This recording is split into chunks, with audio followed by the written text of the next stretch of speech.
Question है हमारा आज, डाउट हम जो कर देते हैं कुछ द्विघात समीकरण का। सिद्ध करें, क्या सिद्ध करें भाई? X square minus 3x plus 2, ठीक है। और यहाँ पर x ग्रेटर दैन 2 है या x लेस दैन 1, इस प्रकार से दिया हुआ। हाँ, ग्रेटर दैन इक्वल टू, दोनों का चिन्ह हो जाता है। यहाँ पर देखो x square minus 3x plus 2 है। सिद्ध करना है कि x greater than equal to या x लेस दैन 1 है, ठीक है। इसको हमको यदि साबित करना है तो कैसे करें, बातों को समझिए। देखिए सबसे पहले हमको देखना है कि x का मान या तो 2 से या तो क्या होगा सर, 2 से बड़ा होगा या 1 से छोटा होगा, यानी इसके बीच का कुछ नहीं हो सकता है। चलो ठीक है, इसको जरा सॉल्व करते हैं। इसको देखोगे आप योग तो a का मान कितना हो जाएगा 1, का क्या हम बोले थे कि इस फॉर्मेट में रहता है x square plus bx plus c। X square के गुना में a है और इसके गुना में 1 है, यानी a बराबर कितना हो जाएगा 1 हो जाएगा। b बराबर क्या हो जाएगा, कंपेयर करो -3, और c बराबर हो जाएगा 2। हम आपको d बराबर फार्मूला बताए थे v स्क्वायर माइनस 4ac, तो d बराबर क्या हो जाएगा निकालियो, या एक फार्मूला डायरेक्ट लगाओ ना, x बराबर minus b plus minus root under b square minus 4ac बटा 2 है। माइनस बी तो minus of -3 plus minus root under b square तो -3 का स्क्वायर माइनस 4 गुना 1 गुना 2 वटा में हो जाएगा 2 गुना 1, तो minus minus plus 3 plus minus root under इसका स्क्वायर हो जाएगा 9 और 9 आई हो जाएगा -8 वटा में हो जाएगा 2। तो इसको क्या लिखा जा सकता है, इसको लिखा जा सकता है 3 प्लस माइनस 1 वटा में 2, यानी x का मान क्या हो जाएगा बाबू, x का मान हो जाएगा एक बार प्लस ये जो और एक बार माइनस ये जो, यानी x का मान हो गया 4 वटा 2 यानी 2, और एगो x का मान हो गया 2 वटा 2 यानी 1। यानी x का मान क्या है सर, x का मान हमारा आया 2 या 1। हमको सिद्ध क्या करना था क्वेश्चन में आई थिंक सिद्ध करना था कि x का मान इन दोनों से, एक से बड़ा एक से छोटा है ना। क्या है, यही है ना कि x का मान है जो ग्रेटर दैन इक्वल टू 2 होगा और लेस दैन इक्वल टू 1 होगा, बट x का मान क्या सिद्ध करना है कि अगर x ग्रेटर दैन 2 या x स्मॉलर दैन 1 होगा तो धन होगा। सिद्ध करें कि इतना धन होगा, यदि धन का पॉजिटिव होगा। हमें क्या डायरेक्शन में तो चलेगा सर, ये क्वेश्चन को ऐसे करना ही नहीं है। इसमें बस बोल रहा है ना कि हमको साबित करिए कि x का मान क्या है, x का मान x से बड़ा हो या x का मान एक से छोटा हो, 2 से बड़ा हो या 1 से छोटा हो, तो ये है जो धन होगा, यानी कि पॉजिटिव होगा। क्या होगा सर, पॉजिटिव होगा, धन होगा, ठीक है। ये धन हमको साबित करना है। देखिए इसको हम क्या करते हैं ना, इसको जनरली हम एक मेथड इसमें लगाते हैं कि x का मान रख के देख लेते हैं। px बराबर क्या है, x square minus 3x plus 2, ठीक है। x का मान कुछ 2 से बड़ा रख लेते हैं, 3 रख लीजिए, तो हो जाएगा यहाँ पर ही 3 का square minus 3 into 3 plus 2, 9 minus 9 plus 2, इसे ही कट गया, बराबर में p3 का मान कितना आ जाएगा 2 आ जाएगा। फिर यहाँ पर हम लोग देखें p किसका मान रखिए 1 रखिए, 1 से छोटा बोल रहा है ना, 1 से छोटा तो 0 रख लेते हैं, 1 से छोटा 0 रख लेते हैं तो हो जाएगा 0 का स्क्वायर माइनस 3 इंटू 0 प्लस 2, तो p0 बराबर क्या आ जाएगा 2। यानी देखिए ये दोनों के लिए, यानी p3 के लिए और p0 के लिए, p3 के लिए p0 के लिए, दोनों के लिए जो मान आया वो क्या आ गया, पॉजिटिव ही आ गया, धनावेशित है। कोई दिक्कत, पॉज कर दी क्या, चलो देखो यहाँ, तो ये हमको समझ में आ गया। यही चीज हमको प्रूफ करना था कि x का मान यदि 0 से, x का मान यदि 2 से बड़ा हो या x का मान 1 से छोटा हो, दोनों स्थिति में क्या होगा, धनावेशित हो जाएगा। क्या हो जाएगा, धनावेशित हो जाएगा। वो ये कोई समस्या है सर, ठीक। आते हैं आगे नेक्स्ट पॉइंट की ओर। अगला हमारा एक क्वेश्चन है सर। हाँ बस लिखोगे क्या चीज, धनावेशित है सीधे। x का मान हम लोग 2 से बड़ा भी रख के देखिए, x का मान 1 से छोटा भी रख के देखिए, दोनों में धनावेशित है। नेक्स्ट हमारा क्वेश्चन है कि गुणनखंड विधि से हल करें। किस विधि से हल करें? गुणनखंड विधि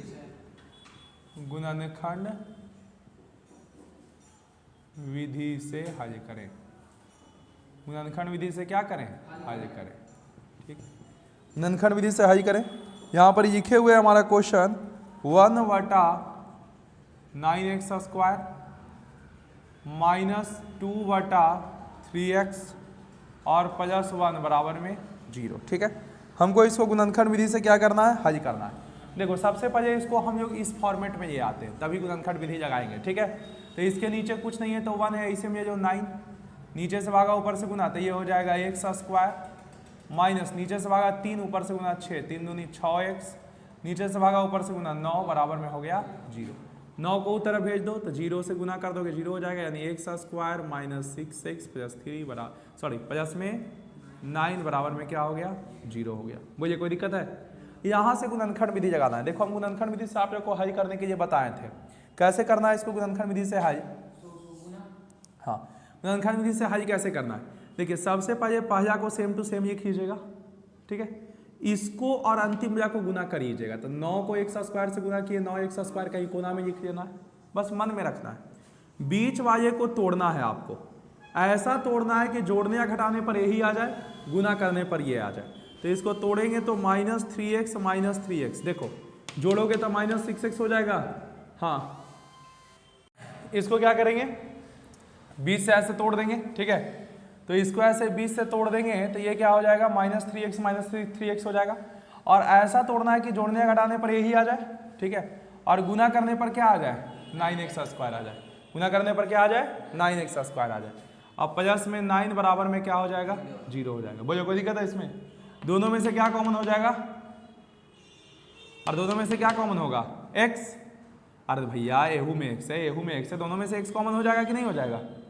तो ये दोनों में से x को कॉमन कर लीजिए तो x माइनस 3, यहाँ पर ही -3 को कॉमन कर लीजिए तो x माइनस 3 बराबर में क्या हो जाएगा? 0। देखो तो सबसे पहले हमको क्या करना है? सबसे पहले हमको करना है कि इसको सेम टू सेम ही लिखना है। बीच वाले को क्या करना है? बीच वाले को तोड़ देना है। बीच वाले को इस तरह से तोड़ना है कि जोड़ने या घटाने पर -6x आ जाए, गुना करने पर कितना आ जाए? 9x² आ जाए।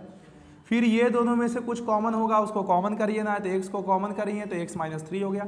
यहाँ से -3 को कॉमन करिए तो x माइनस 3 हो गया। ठीक है, अब यहाँ पर देखो ये दोनों में ये सेम है तो क्या हो गया? x माइनस 3 और एगो ये वजह है, यानी कि x माइनस 3 बराबर 0। ये तो हम पढ़ाए होंगे कभी और, याद है?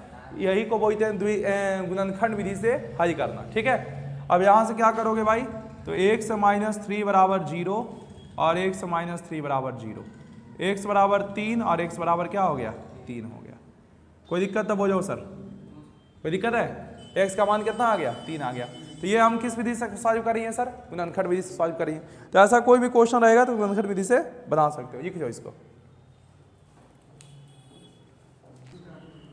देखिए यहाँ पर ये नेक्स्ट जो क्वेश्चन है हमारा वो कुछ इस प्रकार से 3x² minus 2x plus 1/3 equal to 0। ठीक है, और यहाँ पर हमको क्या बोल रहा है सर? इसको कि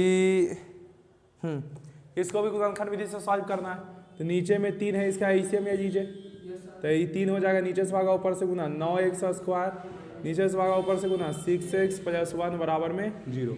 3 को ऊपर ही भेज देंगे तो हो जाएगा 9x² माइनस 6x प्लस 1 बराबर 0। ठीक है, 9x²। देखो हम क्या बोले थे बाबू कि इसको सेम टू सेम लिखिए ना, है ना, और इसको इससे गुना करिए ना। तो 9x² को जब 1 से गुना करोगे तो कितना हो जाएगा? 9x² ही रह जाएगा, है ना। बीच वाले को ऐसे तोड़ना है कि जोड़ने या घटाने पर आ जाए 6x, गुना करने पर आ जाए 9x²। -3x minus 3x plus 1 बराबर में क्या हो गया? 0। गुना करोगे हो जाएगा 9x² और घट दोनों को जोड़ोगे तो हो जाएगा -6x। इसमें से 3x को कर लेते हैं कॉमन तो क्या हो जाएगा? 3x माइनस 1 क्या हो जाएगा? 3x minus 1। इसमें से -1 को कर लेते हैं कॉमन तो हो जाएगा 3x माइनस 1 बराबर 0। तो ये दोनों में 3x है तो 3x माइनस 1 और एक बार ये दोनों में भी 3x है, 3x माइनस 1 बराबर 0। तो 3x माइनस 1 बराबर 0, तो 3x बराबर हो जाएगा 1, x बराबर 1/3। उसी तरह से यहाँ पर ही देखें तो 3x माइनस 1 बराबर 0, तो 3x बराबर 1, x बराबर 1/3। समझ गया, x का दो मान आ गया, 1/3 1/3। ठीक है, आगे जाएगा क्वेश्चन हमको दिया है चौथा नंबर क्वेश्चन है x square minus 11/4x plus 15/8 बराबर में क्या है 0। इसके नीचे कुछ ना, ऐसे में जो कितना 8 नीचे से भागा ऊपर से गुना 8x स्क्वायर, फिर यहाँ पर 11 दूनी 22x प्लस 15 बराबर में क्या हो जाएगा 0।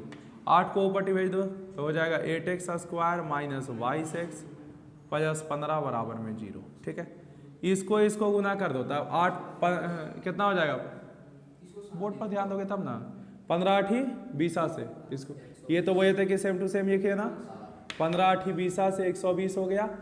120 को ऐसे तोड़ो, ये मतलब 22 को इस तरह से तोड़ो कि जोड़ने घटाने पर पास आ जाए, गुना करने पर 120 minus 12x minus 10x plus 15 बराबर 0। ये दोनों में से क्या कॉमन कर जाएंगे, 4x कॉमन कर जाएंगे, तो x minus 2x minus 2x ना जी, काहे कि 4 कॉमन हुआ 2 बचेगा, 2x माइनस 3 और माइनस यहाँ पर ही 5 कॉमन करिए 2x माइनस 3 बराबर 0। तो एक बार हो जाएगा 2x माइनस 3 और एक बार हो जाएगा 4x माइनस 5 बराबर 0।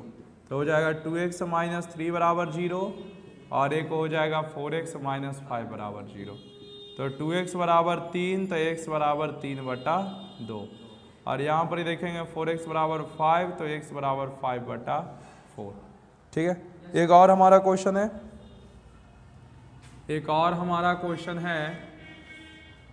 एक सेकंड बाबू,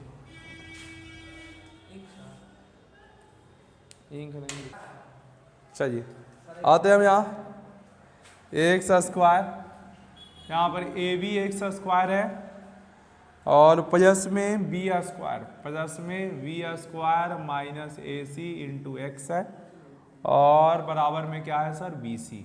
ठीक है, बराबर में बी सी है, इसको हमको सॉल्व करना है, हल करना है। ठीक है, यहाँ देखो बोर्ड पर, बोर्ड पर देखो, बात नहीं, ए बी एक्स स्क्वायर हो गया, इसको गुना कर, इसको गुना किसी है, हाँ गुना कर दो, इसको इससे तो क्या हो जाएगा वी स्क्वायर एक्स और इसको इससे माइनस ए सी एक्स। अब इसको ही पटिए आओ तो क्या हो जाएगा माइनस बी सी बराबर में क्या हो जाएगा 0। ठीक है ना, अब यहाँ पर देखो दोनों में से कुछ कॉमन होगा, x कॉमन होगा और b भी दोनों में कॉमन होगा, है ना। तो वी एक्स कॉमन हो गया तो बचेगा क्या चीज ए एक्स प्लस बी बचेगा, एगो बी बच जाएगा ना जी। फिर यहाँ पर इसे क्या कॉमन होगा, यहाँ से कॉमन हो जाएगा सी, बस सी कॉमन होगा माइनस सी। ठीक है, माइनस सी कॉमन हो जाएगा तो ये प्लस में हो जाएगा ए एक्स और ये प्लस में हो जाएगा बी, बराबर में हो जाएगा क्या चीज़ 0। एक बार इसको लिख दो यानी कि ए एक्स प्लस वी को लिख दो और एक बार इसको लिख दो वी एक्स माइनस सी को लिख दो, बराबर में क्या हो जाएगा 0। तो एक बार ए एक्स प्लस वी बराबर 0 कर दो तो ए एक्स बराबर हो जाएगा माइनस बी, तो एक्स बराबर माइनस बी बटाए, और एक बार क्या करो बी एक्स माइनस सी बराबर 0 कर दो तो बी एक्स बराबर हो जाएगा सी, तो एक्स बराबर हो जाएगा सी बटा बी। तो एक्स का यहाँ से 2 मान आ गया, एक आ गया माइनस बी बटाए वो सी बटाए। और कोई क्वेश्चन है इसमें जी? चलिए ये क्यों नोट करियो फटाक से। चलिए तो आज हम ये देखेंगे द्विघात समीकरण का जो वर्ड वजह यानी कि शब्द वजह जो समस्या होता है उसको कैसे क्लियर करें। ठीक है, जैसे कि कोई क्वेश्चन देता है उसको हमको द्विघात समीकरण में परिवर्तित करना होता है, लिखित रूप में देगा उसको द्विघात समीकरण में परिवर्तित करना होगा और परिवर्तित करने के बाद क्वेश्चन को सॉल्व करना होगा। चलिए हम कुछ क्वेश्चन यहाँ पर लिखते हैं और उसको सॉल्व करते हैं। ठीक है, जिससे आप लोगों को समझ में आ जाएगा कि कहानी क्या है। देखिए वो ये क्या रहा है क्वेश्चन में, एक क्वेश्चन है हम लोग का,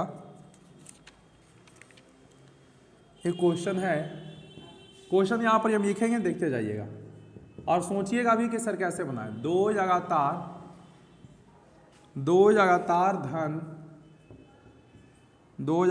धन एवं पूर्ण संख्याओं का गुणनफल, संख्याओं का गुणनफल 306 है, 306 यदि छोटी संख्या यदि छोटी संख्या x हो तो समीकरण में व्यक्त करें।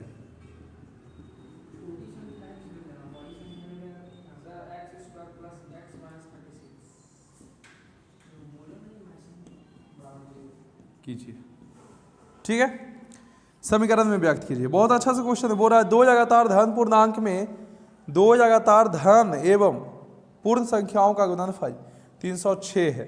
यदि छोटी संख्या x हो तो यही कथन को अति में बताइए। देखो बाबू, बहुत अच्छे से चीजों को समझिएगा। दो लगातार धन एवं पूर्ण संख्या, तो पूर्ण संख्या हो गया वही जो बटा फ्रैक्शन में नहीं हुआ। दो लगातार है, तो दो लगातार है जिसमें छोटी संख्या हमको कितना दिया हुआ है बाबू?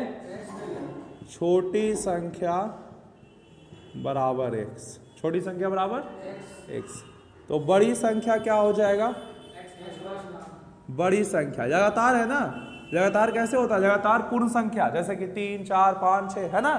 तो उसी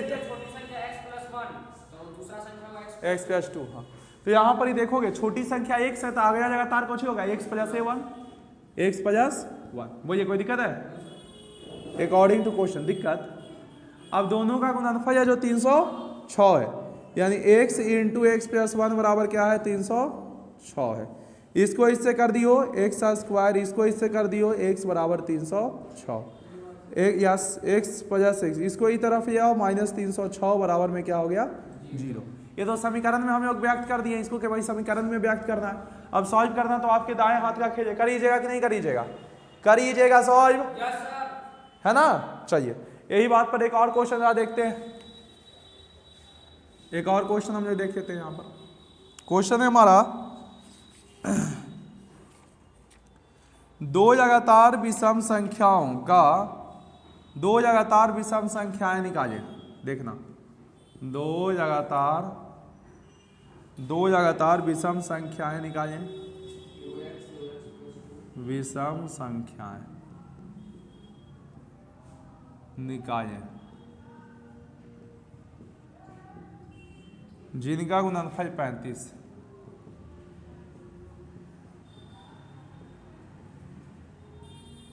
जिनका गुणनफल 35। ठीक है, दो लगातार विषम संख्याएं निकालिए जिनका गुणनफल क्या है?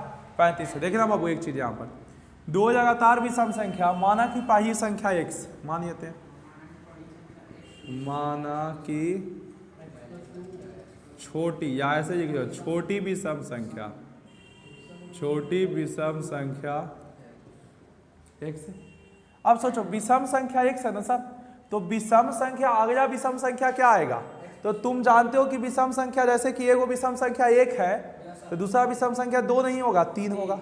या कोई विषम संख्या 5 है तो 6 नहीं होगा, 7 होगा। यानी कि यदि हम लगातार विषम संख्या देखें तो 1 बढ़ने पर नहीं आता है, 2 बढ़ने पर आता है। मेरा बात सबको समझ में आ रहा है जी? विषम संख्या कब आता है? जैसे कि एगो विषम संख्या 3 है तो 1 बढ़ेंगे तो आएगा, 4 नहीं ना आएगा, 2 बढ़ना पड़ेगा तब 5 आएगा। यानी एगो विषम संख्या x है तो दूसरा विषम संख्या, बड़ी विषम संख्या कितना होगा? बड़ी विषम संख्या, बोलो जी कितना होगा? x plus 2। छोटी विषम संख्या x है तो बड़ी विषम संख्या x प्लस 2 होगा। अकॉर्डिंग टू क्वेश्चन चाहिए तो दोनों का गुणनफल कितना है? 35। यानी x इंटू एक्स प्लस 2 बराबर कितना है सर? 35 है। इसको इससे करें x स्क्वायर प्लस 2x बराबर 35। इस तरफ ये आओ x square minus 2, sorry x square plus 2x minus 35 बराबर 0। अब इसको गुना करके बोले थे मन में रखने के लिए, तो माइनस 35x आ जाएगा, बोलो माइनस 35x स्क्वायर, चिन्ह के साथ गुना करना है। ये तो एक्स स्क्वायर है, बीच वाले को ऐसे सॉल्व करो कि जोड़ने या घटाने पर आ जाए 2x, जोड़ने या घटाने पर आ जाए 2x, गुना करने पर माइनस 35x स्क्वायर। क्या लिखे?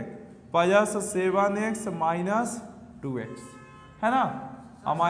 माइनस में 35, सॉरी हाँ भाई 5 होगा, यहाँ गई थी सीखा गया। Minus 7x minus 5x, 7x में से 5x जाएगा 2x और 7 5 माइनस 35। कोई दिक्कत है?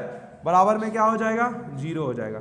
दोनों में से x कॉमन कर लेते हैं तो x प्लस 7 हो जाएगा, और माइनस 5 कॉमन कर लेते हैं तो x प्लस 7 हो जाएगा। बराबर में क्या हो जाएगा? 0। तो एगो x माइनस 5 आ जाएगा, एगो क्या आ जाएगा? x प्लस 7 हो जाएगा, बराबर में 0। x माइनस 5 बराबर 0, तो 0, तो x बराबर क्या हो गया? 5 हो गया। x प्लस 7 बराबर 0, तो x बराबर क्या हो गया? माइनस 7 हो गया। बातें समझ में आ गया? छोटी विषम संख्या क्या हो जाएगा, एगो हो जाएगा 5, एगो 5 2 7। बोलिए कोई दिक्कत है, बातें समझ में आ गया आप लोग को? चलो ठीक है। अब विषम संख्या में ये आएगा नहीं ना आएगा बाबू, हम बोले थे सम और विषम होता है जो किसका प्रकार होता है, सम और विषम होता है जो प्राकृत संख्या का प्रकार होता है, यानी निगेटिव को कभी भी हम लोग सम और विषम में नहीं रखते। यानी कि हम लोग का छोटी संख्या आ गया 5 और बड़ी संख्या आ गया 5 2 7। कोई दिक्कत है? तो ऐसा क्वेश्चन बन जाएगा आप लोग से, कोई दिक्कत नहीं। तो इसको जो नोट करो तो फटाक से।